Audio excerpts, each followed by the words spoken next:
Good morning. Joined here with the Police Commissioner, Deputy Mayor of Public Safety, and we really want to give an overview of our safety apparatus for the Pride Parade that's going to take place on Sunday. Really excited about the parade and what it has to offer the city, and it's just part of my life work for my days in the State Senate when I pushed through marriage on the floor of the Senate, and even when we had a large number of senators who did not want to see that bill pass. In addition to that, this parade is more just a celebration of our LGBTQ plus community. It is a symbol of our acceptance, and it's a symbol of how our diversity in this city will always be protected, and we will not allow any form of hate to get in the way of that celebration. This weekend is extremely significant. We know what is playing out in the Middle East, what's playing out in Iran, and so out of an overabundance of caution, there are procedures that we are going to put in place to ensure that this is a safe celebration. The Commissioner is going to go over exactly what the weekend would look like, but this administration and this police department, we have a history of ensuring large events are carried out in a very safe fashion, and we're going to ensure this is done at the same time. So I want to turn it over to the Police Commissioner of the City of New York to give us an overview. Thanks, sir.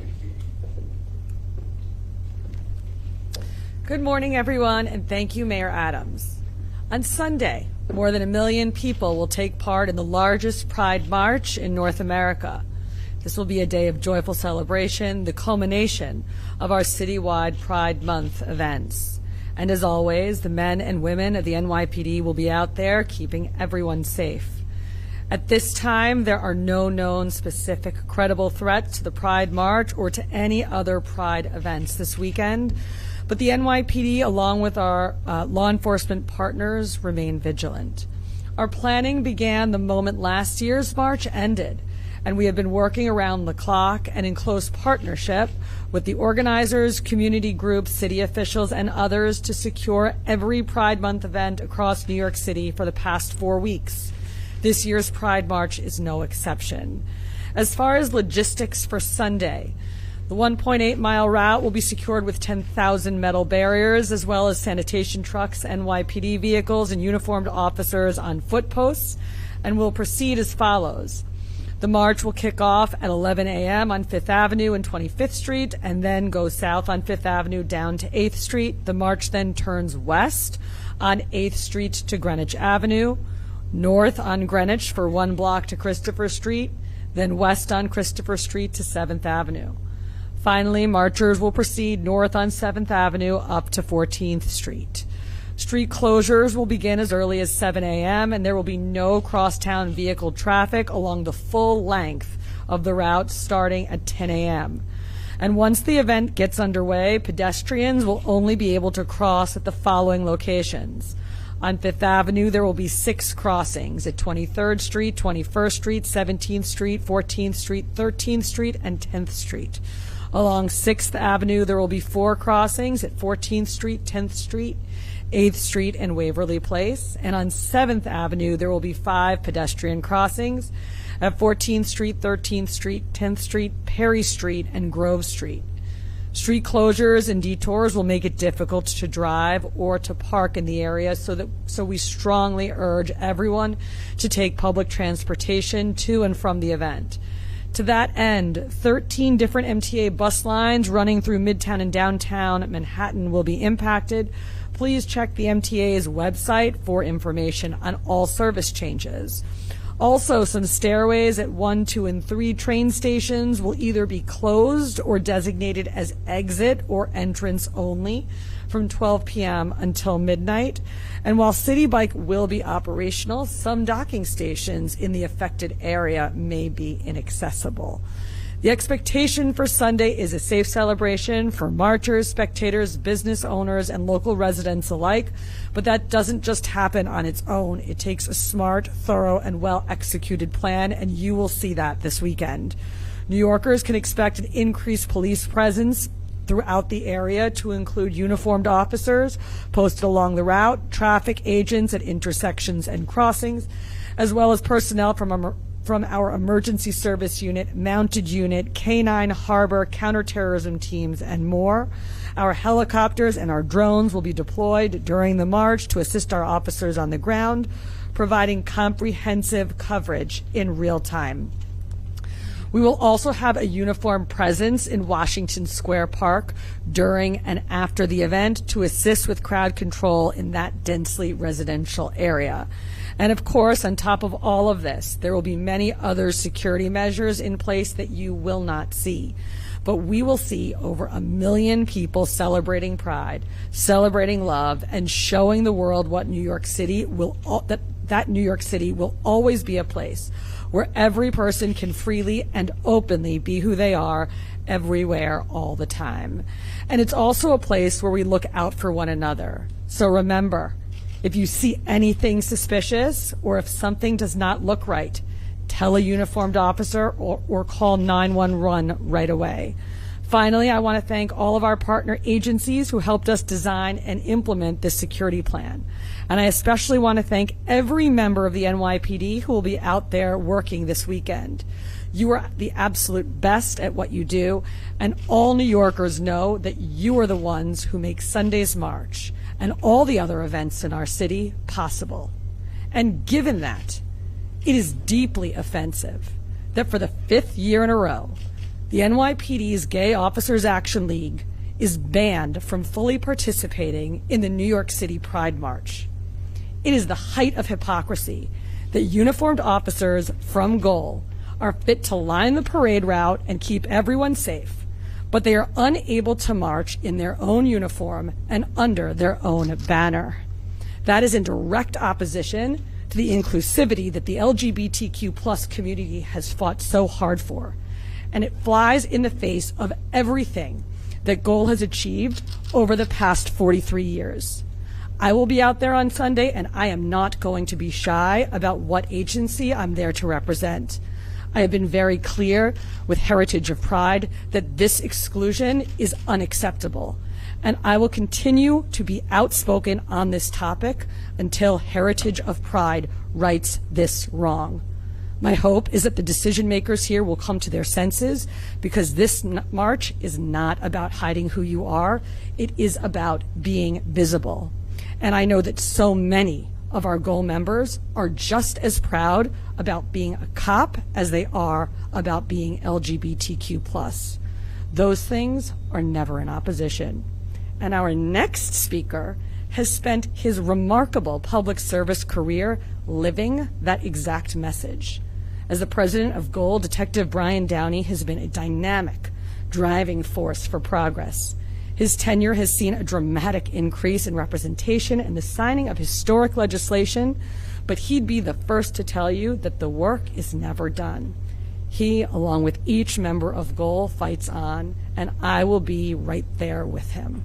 So I'd like to introduce my good old friend, Detective Brian Downey, and wish him and everyone else celebrating in New York City a safe and happy Pride. Brian, you do not need this.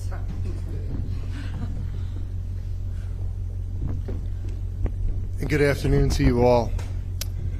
First, I would like to thank our mayor and police commissioner for inviting me or summoning me here today to join you all. The mayor, who worked so hard with 100 Blacks in law enforcement and the Guardians Association, making fair and impartial policing more prevalent in this city and in that shared common goal with the Gay Officers Action League, and our police commissioner, who has partnered with us through her entire tenure at the NYPD and continuing on no matter what agency she led, she has always had our backs. Once again, my name is Brian Downey. I am the president of the Gay Officers Action League. We represent LGBTQ law enforcement and criminal justice professionals across New York City, the tri-state area, and beyond. We serve in every borough, at every rank, in every role. From patrol, from the subways, from housing developments, from the front lines of the courtrooms in the city. This week, once again, GOAL was told we cannot march in the New York City Pride March in our uniforms. We were told our presence, our visibility, makes people uncomfortable. But let's be honest about what's actually happening here. Heritage of Pride has no issues with hundreds of straight officers standing armed along the route. They'll be in uniform, fully equipped, protecting the participants and the crowd. The ones being asked to stay out of sight are us, the gay, the trans, the queer, and our allied officers who have risked everything to serve both this city and this community. It is not about safety. It is about exclusion. We've heard the justifications. We've heard that it's about safe spaces and community trauma, and we respect and we acknowledge that that trauma is real. But this policy does not create safety. It creates friction and fiction. One where queer officers vanish while the same institution is asked to secure the march. They're asking us to protect Pride, but telling some of us we cannot take part in it. And yet, we will protect it. Because safety is not optional. Duty is not conditional. Service doesn't stop because someone else is uncomfortable. That's the difference. We still show up, we still do the job, and we still stand with this city, every community, every borough, every time. Let's be clear. No one is asking for special treatment here. We are asking to be seen for who we are and what we've earned. We march to honor those who couldn't. We march for those who had to serve in silence. We march because being visible, especially in uniform, is still to this day an act of courage. And yes, we've heard the message being sent to us that we don't belong. But this is our answer. We are not going anywhere. We are not stepping aside, we are not stepping back, and we're not stepping out of uniform just to make someone else comfortable. This isn't about one policy. It's about what kind of movement this is and who it chooses to leave behind. We believe that Pride should make room for everyone, especially those who have stood at the intersection of identity and service, and that includes us. Thank you.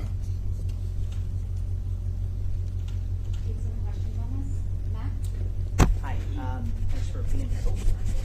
Hi. So this ban started in 2021. They said it was going to be for 4 years. That was a time when there was, a lot of anti-police sentiment out there. What have your conversations been like with the organizers? You kind of talked about it, but as far as like what their feelings are and why you think this is still happening.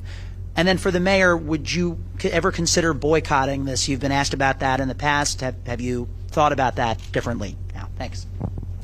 Okay, I'm dealing with a little bit of laryngitis, so just bear with me. I'm going to try and... So the tone of the meetings has been overwhelmingly positive. I think that Heritage of Pride and the Gay Officers Action League are kind of lockstep with shared goals. We stand against police brutality.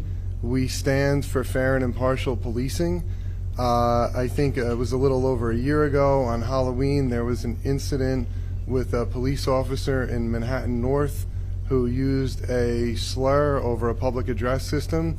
The Gay Officers Action League, more than any group in this city, were the most vocal in speaking out against that. We've worked to enact policies. We've worked to, just a few weeks ago, we met with Chief Shell's staff, and we talked about sensitivity around nightlife and our community spaces this month.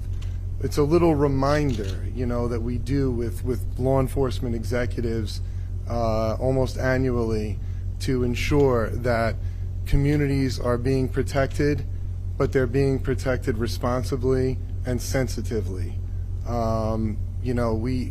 This news came to us about 2 weeks ago, and it's unfortunate. We will continue to engage. We will continue to do whatever it takes to participate again in uniform, but we can't stay silent on it. We're not going to stay silent. We're not going to be erased. Please. I was, to answer your question specifically, I was shocked because I believed, based on discussions that Brian and I have had with the people who run Heritage of Pride, that this year they were going to reverse their decision, and at the 11th hour they let us know that our officers would not be included. And I truly support what GOAL is pushing for, and the organizers of the parade made this decision. The members of the LGBTQ plus community here in the city, they are not making that decision. So to boycott the parade is really ignoring the fact that a large number of members of this community would like their mayor to participate in it. But my voice is clear. GOAL, they have an action that they do each year down in the West 4th Street area, and I'm going to stand with them on that. And we saw this on Staten Island when the community was not allowed to march in the Staten Island Day Parade. We allowed them to have their own parade, and eventually they gave in, and now they can march in this parade. You should not have to be afraid to express who you are. And I just don't understand the logic that because someone is a member of the community that protects the residents of this city, that you would deny them the right to do so. I mean, would we do that to a nurse? Would we do that to a doctor? Would we do that to other professions? And it's just really unfortunate with the leadership is taking this anti-law enforcement energy. It's unfortunate. But I stand with the Gay Officers Action League, just as I stood with them when I was a police officer. I continue to stand with them as the mayor. Rocco? Commissioner, you mentioned an 11th-hour decision. Did they cite something that happened recently for the last-minute change of heart? And then secondly, how does it get in the way of planning the logistics of this, planning for a safe parade? So I just want to be clear that this has absolutely no impact whatsoever on the job that the New York City Police Department will do securing the Pride March this year or ever. We are professionals, our cops are professionals, and we are pulling out all the stops to make sure that we have a successful, safe parade. I think your first question. You referenced an 11th-hour decision. Yeah. Did they cite something that happened recently? No, they did not. Brian and I thought had a very productive meeting with them a few months back, and then they let us know about 2 weeks ago that they were not going to be changing course. Mark? Hey, everybody. Just a couple of questions. As far as the security plan goes, is there going to be any sort of changes or anything, any ramp-ups due to the DHS bulletins that have come out about cyber threats or attack of government officials? The other question I had was about other demonstrations that might be happening that day, because as we've seen, like for the tree lighting ceremony, there were other counter-protesters. Is anything like that being planned or being, I guess, strategized for in case anybody starts wanting to create some sort of a formation or something somewhere else along So or out? we have been very clear that we are operating in a heightened threat environment, and we have been for some time now. And for that reason, we're not doing things differently, but you're going to see more of it. More officers, more sanitation trucks, more drones. So it's more of an augmentation of the plan rather than any major change to the plan. And as you know, every day in New York City. There are lots of things going on, protests, events, what have you. And so the New York City Police Department is always prepared and will be prepared on Sunday to accommodate the Pride March as well as any protests that occur or demonstrations.